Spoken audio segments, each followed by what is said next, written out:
Hi, I'm T&M. I help solo entrepreneurs and content creators tell their value through stories that really connect with people.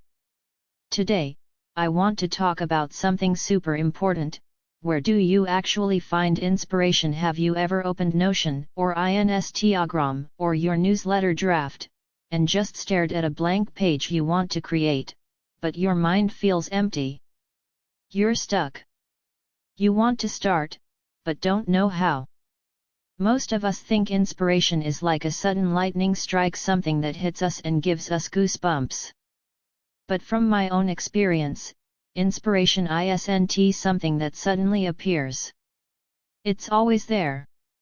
The question is, have you learned how to recognize it today? I'll share the 3 places where I most often find ideas for stories, content, and even sales messages. The first source is one sentence from a conversation. One time, I asked a friend to read a draft I was working on. After reading, they paused and said, "Who even understands what you're trying to say here?" I was a little embarrassed at first, but then I thought, wow, this sentence is actually spot on. I wrote it down immediately. Later, I turned it into the opening line of a newsletter titled, "Who are you writing for?" That email got way more replies than usual, because so many people struggle with this exact worry. They feel like they're just talking to themselves. So here's what I learned: inspiration isn't always some brilliant insight. Sometimes it's just a sentence that makes you stop, feel uncomfortable, or rethink something. Your job is not to wait for inspiration. It's to capture those moments that stop you in your tracks. The second source is real quotes from your users, students, or clients. One time, a student said this to me: "I feel like I'm yelling for help in the middle of the ocean and no one sees my content." The moment I heard that, I wrote it down, because it was such a genuine feeling. Later, I used it as the opening line for a newsletter about creator anxiety around being seen. That email got amazing engagement, because so many people felt the same way but didn't know how to say it.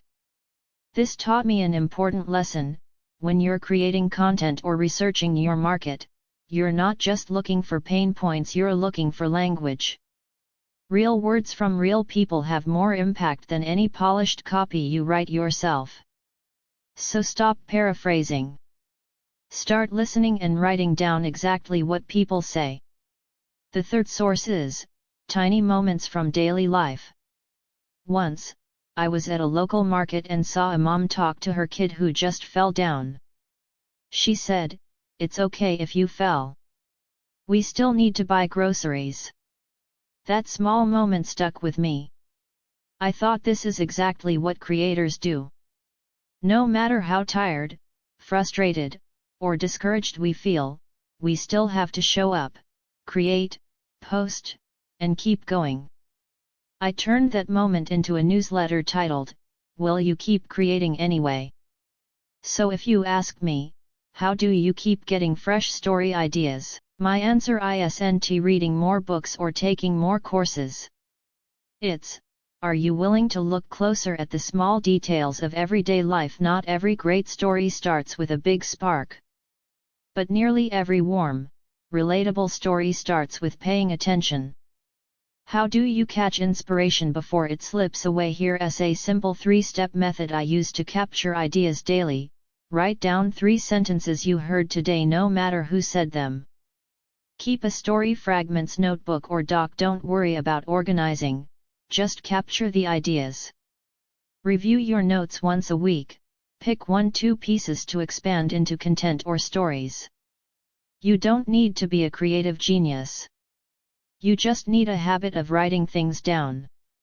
If you've made it this far and feel like, T&M, I can definitely start using these tips, then I have a lot more complete writing techniques, newsletter templates, and story formulas, all organized for creators like you. These are perfect if you're running a solo business or building your personal brand.